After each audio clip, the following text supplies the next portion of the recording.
ಹೊಸ ಕನ್ನಡ ವಾಹಿನಿಗೆ ಸ್ವಾಗತ. ಸಂಸದ ಪ್ರಜ್ವಲ್ ರೇವಣ್ಣ ಅವರ ಪ್ರಕರಣವನ್ನ ಈಗಾಗಲೇ ಸರ್ಕಾರ ಗಂಭೀರವಾಗಿ ಪರಿಗಣಿಸಿದ್ದು, ಸಾಹಿತಿಗಳು ಪತ್ರ ಬರೆದಿರೋದ್ರಿಂದ ಎಚ್ಚರಿಸಿದಂತಾಗಿದೆ ಎಂದು ಗೃಹ ಸಚಿವ ಡಾಕ್ಟರ್ ಜಿ ಪರಮೇಶ್ವರ್ ಹೇಳಿದ್ದಾರೆ.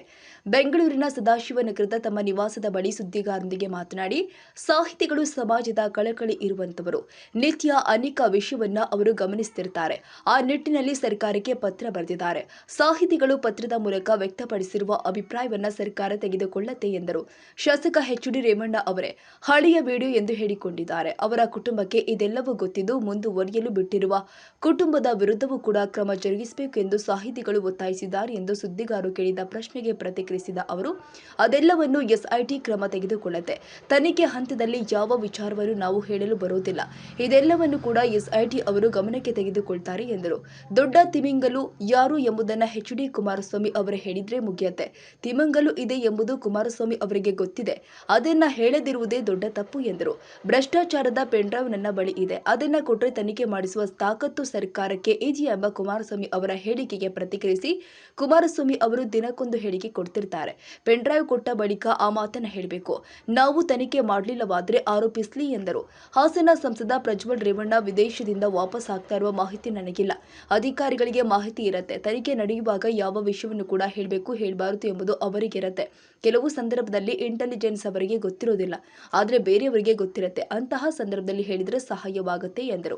ಮುಖ್ಯಮಂತ್ರಿ ಅವರ ಜೊತೆಗಿನ ಚರ್ಚೆ ಹೇಳಿಕೊಳ್ಳುವಂಥದ್ದು ಏನಿಲ್ಲ. ಸರ್ಕಾರದಲ್ಲಿ ಮುಖ್ಯಮಂತ್ರಿಗಳ ಜೊತೆ ಚರ್ಚೆ ಎಲ್ಲವೂ ಕೂಡ ಸಾಮಾನ್ಯವಾಗಿ ಮಾಡ್ತೀವಿ. ಅದೆಲ್ಲವನ್ನು ಕೂಡ ಹೇಳಲು ಆಗುವುದಿಲ್ಲ ಎಂದರು. ಸಚಿವ ಸತೀಶ್ ಜಾರಕಿಹೊಳಿ ಅವರ ಮಗಳು ಲೋಕಸಭಾ ಚುನಾವಣೆಗೆ ಸ್ಪರ್ಧಿಸಿದ್ರು. ಆ ವಿಚಾರದಲ್ಲಿ ಏನೇನು ಆಗಿದೆ ಎಂಬುದರ ಕುರಿತು ಚರ್ಚಿಸಲು ಭೇಟಿಯಾಗಿದೆ. ಆ ಬಗ್ಗೆ ಮಾತನಾಡಿಕೊಂಡೇ ಬಂದಿದ್ದೇನೆ. ಸಮುದಾಯದವರು ಡಿಸಿಎಂ ನೇಮಕ ವಿಚಾರದ ಬಗ್ಗೆ ಚರ್ಚೆ ನನಗೆ ಗೊತ್ತೇ ಆಗೋಲ್ಲ ಎಂದರು. ಅನ್ನುವಂಥ ವಿಚಾರಗಳನ್ನೆಲ್ಲವೂ ಕೂಡ ಬರೆದಿರುವಂಥದ್ದು ಸರ್. ಕುಂವಿ ವೀರಭದ್ರಪ್ಪ ಅವರು ಸೇರಿದಂತೆ ಒಟ್ಟು 107 ಜನ ಸಾಹಿತಿಗಳು ಈ ರೀತಿಯ ಪತ್ರ ಬರೆದಿದ್ದಾರೆ. ಸಾಹಿತಿಗಳು ಬರೆದಿರ್ತಕ್ಕಂಥ ಪತ್ರವನ್ನು ಭಾಳ ಗಂಭೀರವಾಗಿ ಪರಿಗಣಿಸ್ತೇವೆ. ಯಾಕೆಂದರೆ ಅವರಿಗೆ ಸಮಾಜದ ಕಳಕಳಿ ಇರ್ತಕ್ಕಂಥವರು. ಅನೇಕ ವಿಷಯಗಳನ್ನು ಅವರು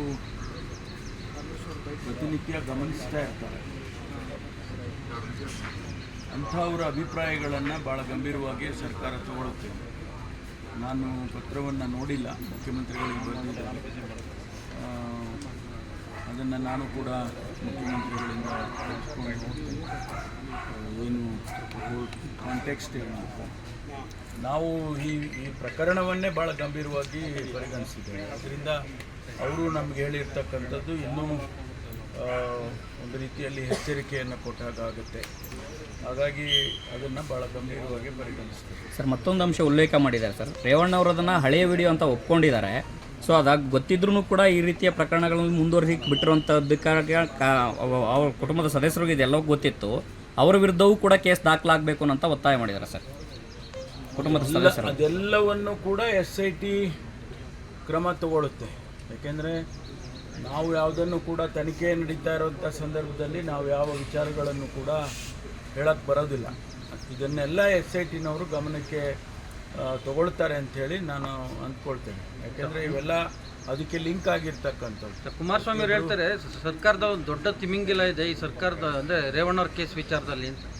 ಅದೇ ಗೊತ್ತಿದ್ದರೆ ಹೇಳ್ಬೋದಲ್ಲ, ಹೇಳಿಬಿಟ್ರೆ ಮುಗದೇ ಹೋಗ್ತದೆ. ತಿಮಿಂಗಿಲ ಯಾರು ಅಂತ ಅವರೇ ಹೇಳಿಬಿಟ್ರೆ ಇದೆಲ್ಲ ಮುಗದೇ ಹೋಗುತ್ತೆ.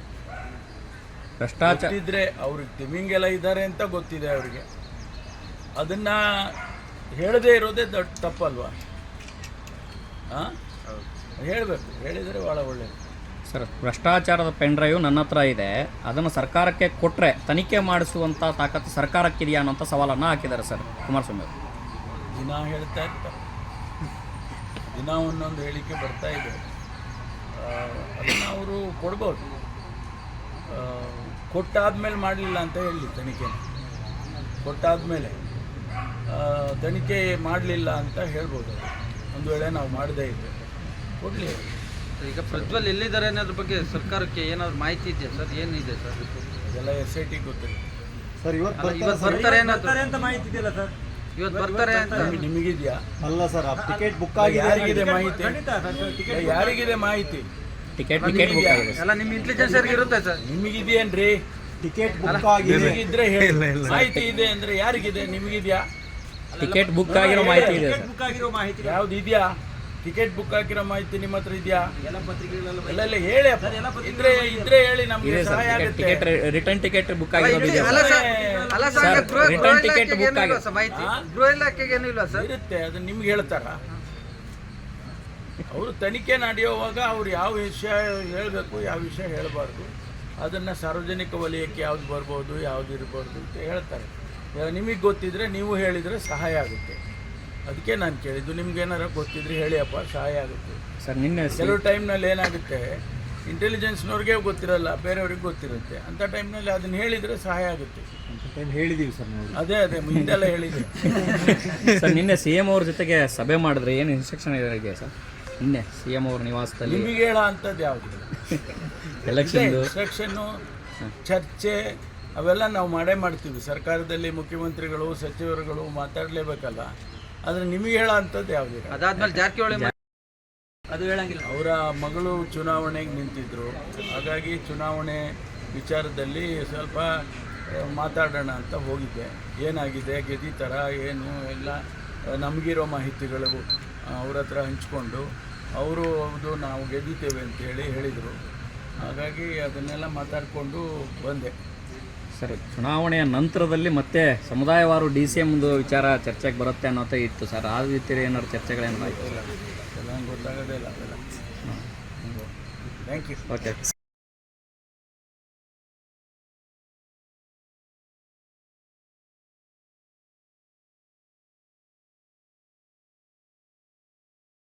ತಾಜಾ ಸುದ್ದಿಗಾಗಿ MTV News 24/7ಗೆ ಸಬ್ಸ್ಕ್ರೈಬ್ ಮಾಡಿ ಮತ್ತು ಬೆಲ್ ಐಕಾನ್ ಅನ್ನು ಒತ್ತಿ. ತಪ್ಪದೇ ಲಿಂಕ್ ಶೇರ್ ಮಾಡಿ.